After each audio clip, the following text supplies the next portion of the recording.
my dear lovely souls. Welcome to my channel Sai Nila's Vlogs. 2024 முடிஞ்சு 2025 start ஆக போகுது. Advance happy new year to every one.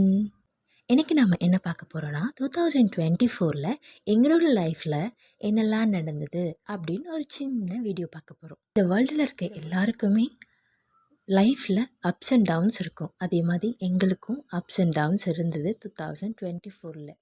ஆனால் நம்ம வெறும் ups மட்டும் பார்ப்போம், ஹாப்பினஸ் மட்டும் பார்ப்போம். ஒய் மீன்ஸ் நம்ம எல்லாருமே எதுக்காக இருக்கோம்? ஹாப்பியாக இருக்கிறதுக்காக தானே, இந்த லைஃப்பை என்ஜாய் பண்ணுறதுக்கு தானே வாழ்ந்துட்டுருக்கோம். ஸோ ஹாப்பினஸ் மட்டும் பார்ப்போம். 2024 எங்களோட பெரிய பாப்பா நிறைய பண்ணியிருந்தாங்க. அவங்களுக்குள்ள இவ்வளோ டேலண்ட்ஸ் இருக்குன்றதை நாங்கள் அப்போ தான் கொஞ்சம் ரியலைஸ் பண்ணோம். ஃபஸ்ட்டு வந்து 2024 நியூ இயர் அன்னைக்கு மருதமலை டெம்பிளில் முருகரை ப்ரேயர் பண்ணி அங்கேருந்து ஸ்டார்ட் பண்ணது தான் 2024 லைஃப். ஃபேமிலியோடு போயிருந்தோம். மார்ச் மந்தில் பெரிய பாப்பாவை ஸ்கூலில் சேர்த்தோம். சாய்மா ஸ்கூலுக்கு போகிறதுக்கு முன்னாடி ஒரு சின்ன டிஸ்கஷன் மாதிரி ஸ்கூலில் வச்சுருந்தாங்க, like interview. She is very good in it. And then join பண்ணி ஹாப்பியாக ஃபஸ்ட்டு டே ஸ்கூலுக்கு போனாங்க. அப்போ கொஞ்சம் லைட்டாக நான் ஃபீல் பண்ணேன். தென் ஜூலையில் வந்து அவங்களுக்கு பர்த்டே வந்தது. அந்த பர்த்டேக்கு வந்து அவங்களோட ஃப்ரெண்ட்ஸு, இந்த ஏஜில் இருக்கவங்களோட ஃப்ரெண்ட்ஸை கூப்பிட்டா தான் நான் பர்த்டே செலிப்ரேட் பண்ணுவேன் அப்படின்னு சொல்லவும், நாங்கள் அவங்க ஃப்ரெண்ட்ஸ் எல்லாம் இன்வைட் பண்ணி சின்னதாக ஒரு பர்த்டே செலிப்ரேட் பண்ணோம். தென் எங்களோட 2 பாப்பா, இன்னொரு பாப்பா இருக்காங்க. எங்கள் 3 பாப்பாங்களுக்கும் நாங்கள் இயர் பியர்சிங் ஃபங்க்ஷன் வச்சுருந்தோம். அது கம்ப்ளீட் ஆனதும் எங்களோட குட்டி நிலா பாப்பாவுக்கு பர்த்டே செலிப்ரேட் பண்ணோம். அந்த பர்த்டே செலிப்ரேஷன் என் பெரிய பாப்பா தான் பயங்கரமாக என்ஜாய் பண்ணாங்க. அது கம்ப்ளீட் பண்ணிவிட்டு கொஞ்சம் சின்னதாக ஒரு ஃபோட்டோ ஷூட் வச்சுருந்தோம், பர்த்டே ஃபோட்டோ ஷூட். அதுவுமே நல்லா சூப்பராக வந்தது. தென் ஸ்கூலில் வந்து ஃப்ளாக் மேக்கிங் காம்படிஷன் அப்படின்னு ஒன்று நடந்தது. அதில் வந்து பாப்பா 3rd ப்ரைஸ் வாங்கியிருந்தாங்க. ஸ்வச் பாரத் க்ளீன்லினஸ் ஒரு கலரிங் காம்படிஷன் இருந்தது.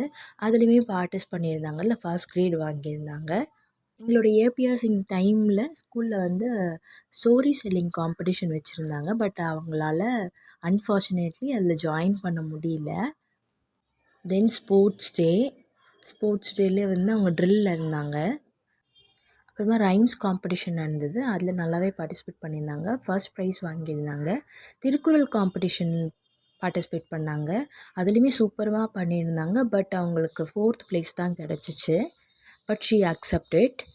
தென் ஒன்று குக்கிங் காம்படிஷன் இருந்தது. அது என்னென்னா மீ அண்ட் மாம் மாஸ்டர் செஃப், ஓகேங்களா. அதில் வந்து சவுத் இண்டியன் கசின் வந்திருந்தது. நான் வந்து மில்லட்ஸ் வச்சு நான் சவுத் இண்டியன் கசின் பண்ணியிருந்தேன். ஃபர்ஸ்ட் ப்ரைஸ் கிடச்சிது எங்களுக்கு. அதுலேயுமே ரொம்ப ஹாப்பியானாங்க. தென் லாஸ்ட் மந்த் வந்து க்ளே மோல்டிங் காம்படிஷன் நடந்தது. அதில் வந்து மோல்ட்ஸ் எதுவுமே யூஸ் பண்ணக்கூடாது அப்படின்னு சொல்லிட்டாங்க. ஸோ நான் ரொம்ப ஃபீல் பண்ணேன், எப்படி பண்ண முடியாது அப்படின்னு நினச்சேன். லைட்டாக ப்ராக்டிஸ் கொடுத்தேன். பட் அவங்க சூப்பராக பண்ணியிருந்தாங்க போல். She did well and also first prize. Every month ஏதாவது ஒரு ஃபெஸ்டிவல் ஆர் ஈவெண்ட் ஸ்கூலில் செலிப்ரேட் பண்ணிகிட்டே தான் இருப்பாங்க. தென் இப்போ எக்ஸாம்ஸ் கம்ப்ளீட் பண்ணியிருக்காங்க. நெக்ஸ்ட் வந்து அகாடமிக் ஃபேர் இருக்குது, அது ஜானில் வருது. ஓவரால் 2024 பார்த்திங்கன்னா எங்களோட பெரிய பாப்பா லித்திகா சாய் வந்து she wrought in that 2024. Unexpected விஷயம் அது. அதனால் கொஞ்சம் ப்ரவுட் மாமாக ஃபீல் பண்ணேன். எல்லாருமே வந்து விஷ் பண்ணுறப்போ நமக்கு எப்படி இருக்கும், ப்ரௌடாக இருக்கும்ல. அது மாதிரி ப்ரவுட் மாமாக ஃபீல் பண்ணேன். 2024 எங்களுக்கு நல்லா இருக்குது அப்படின்னா மெயின் ரீசன் லித்திகா சாய் மட்டும்தான். அவங்க கொடுத்த ஹாப்பினஸ் மட்டும்தான். அவங்களுக்கு என்னால் முடிஞ்ச எஃபர்ட் போட்டேன். அவளோட எஃபர்ட்டு நிறைய போட்டிருந்தா. அதனால எங்களோட 2024 ஹாப்பியாக இருந்ததுன்னா அதுக்கு அவள் மட்டும்தான் ரீசன். அண்ட் லைஃப்பில் எல்லாருக்குமே நெகட்டிவ்ஸ் இருக்கும், பாசிட்டிவ்ஸ் வந்து அந்தளவுக்கு தெரியாது. நெகட்டிவ்ஸை மறைச்சிட்டு பாசிட்டிவ்ஸை நிறைய நீங்கள் ஃபோக்கஸ் பண்ணிங்கன்னா லைஃப்பில் ஹாப்பியாக சந்தோஷமாக உங்களுக்கு பிடிச்சவங்களோட நீங்கள் இருக்கலாம். அதனால் live the moment with your positive vibes and happy new year to everyone. Thanks for வாட்சிங் மை வீடியோ. லைக் பண்ணுங்க, ஷேர் பண்ணுங்க, சப்ஸ்கிரைப் பண்ணுங்க, கிளிக் பண்ண